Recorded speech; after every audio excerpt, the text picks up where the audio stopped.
Assalamualaikum warahmatullahi wabarakatuh. Selamat sore akang dan teteh sekalian. Selamat sore juga untuk teman-teman saya sekalian.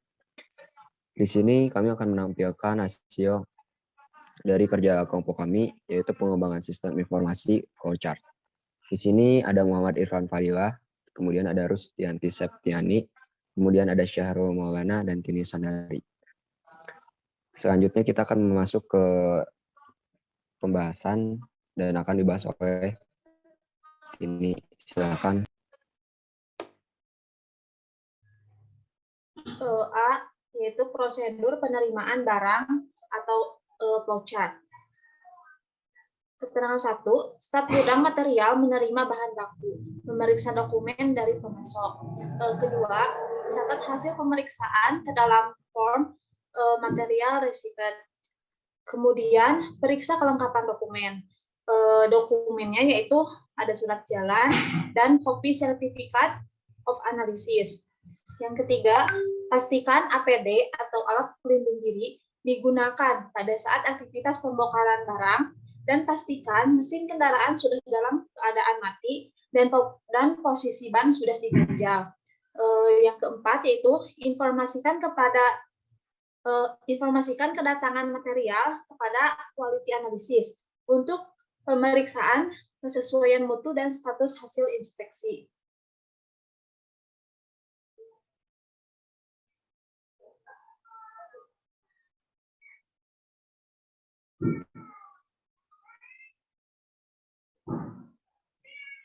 Selanjutnya yang kelima, yaitu verifikasi jumlah material antara dokumen dan aktual material.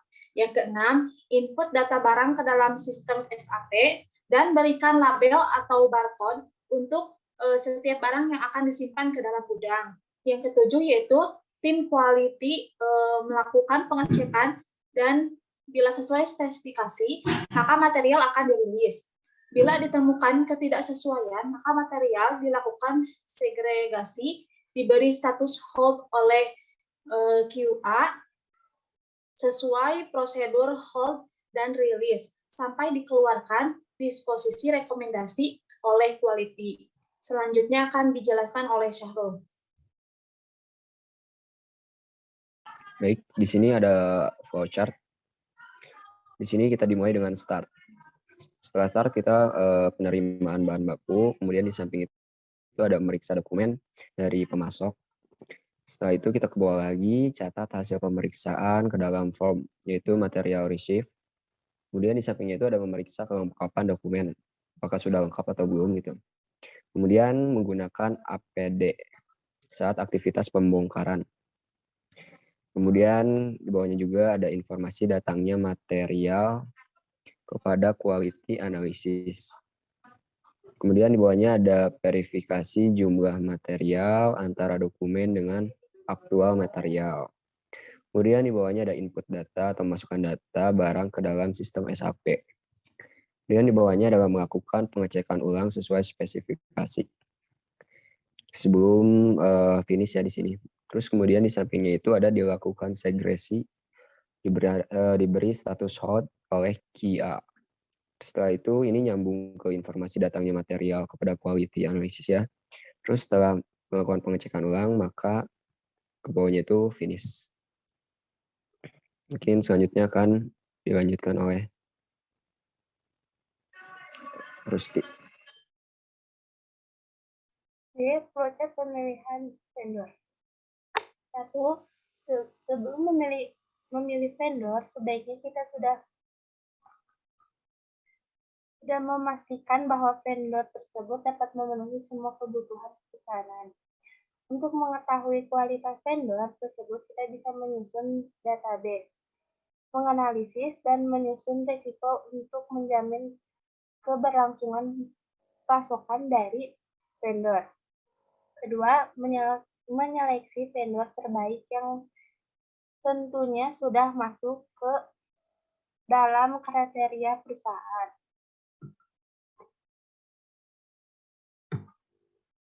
Ketiga, setelah menyelesaikan beberapa vendor, selanjutnya adalah memastikan vendor tersebut potensial.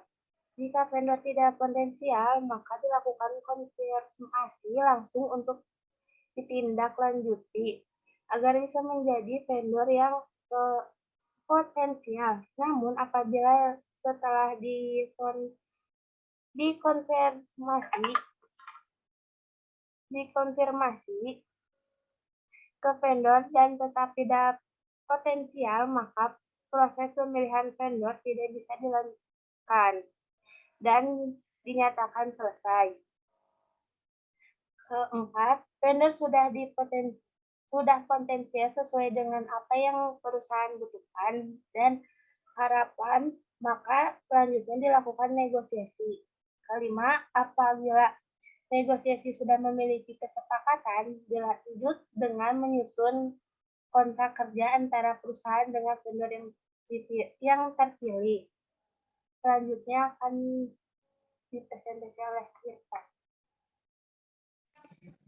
Itu kita bisa lihat pertama-tama yaitu dengan kita memulai flowchart tersebut. Lalu jika flowchart tersebut sudah dimulai, maka lanjutkan dengan menyusun database, analisa, dan juga risiko.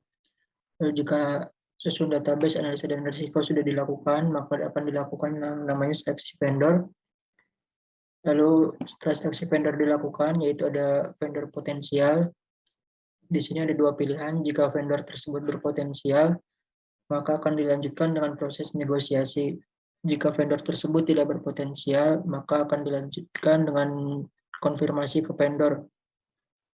Lalu jika konfirmasi ke vendor sudah dilakukan, maka akan dilanjutkan dengan apakah dipertanyakan lagi di sini apakah vendor tersebut masih berpotensial.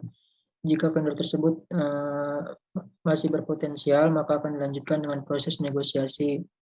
Jika vendor tersebut sudah tidak berpotensial, maka flowchart ini telah selesai.